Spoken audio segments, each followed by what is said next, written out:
إلى الأخلاق العالية والآداب السامية رعاية حرمة المشايخ الكرام والعلماء الأخيار.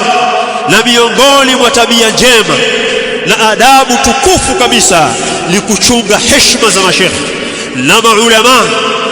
Riayatu hurmati almashaikh walulama wajibatun shar'iyyah. Kuchunga heshima za mashekhe na maulama ni jambo la lazima kisheria, si kwamba waweza kujiamulia kwamba sasa utafanya hapa utakataa. Hapana, ni jambo la lazima katika dini yetu sisi ya Kiislamu kuchunga heshima hizi na kushikamana nazo. Al-Imam Abu Abdurrahman Tawus bin Kaysan al-Yamani rahmatullahi alayhi ana maneno mazuri sana. Yeye akasema inna minas sunnati tawqir al-alimi, hakika ni katika sunna kumheshimu mtu aliyebeba ilmu. Na ukishindwa jambo hili ujue wewe kama ni mwanafunzi basi utakuwa umepata hasara kubwa kabisa. Yatakikana tuwaheshimu watu ambao wamebeba jambo la dini, ukiachilia mbali wao unatakiwa kumheshimu kila Muislamu.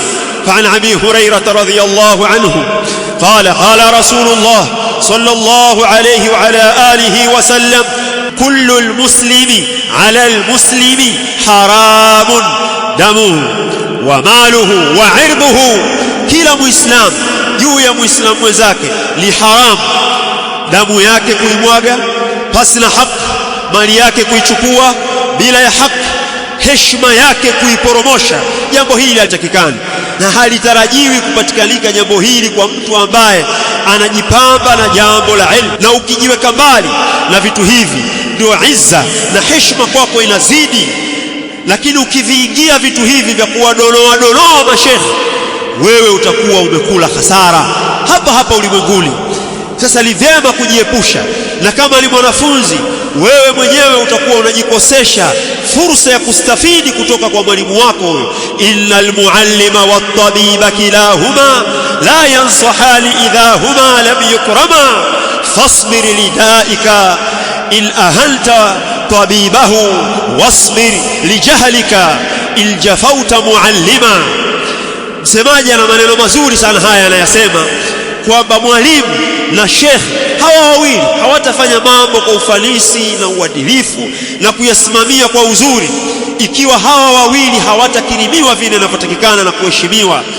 Fasbir lidaika in ahanta tabibahu, vumilia wewe kwa maradhi yako na ugonjwa wako ikiwa utamtweza na kumdhereu daktari wa maradhi hayo. Wasbir lijahlika, na vumilia kwa ujinga wako huo.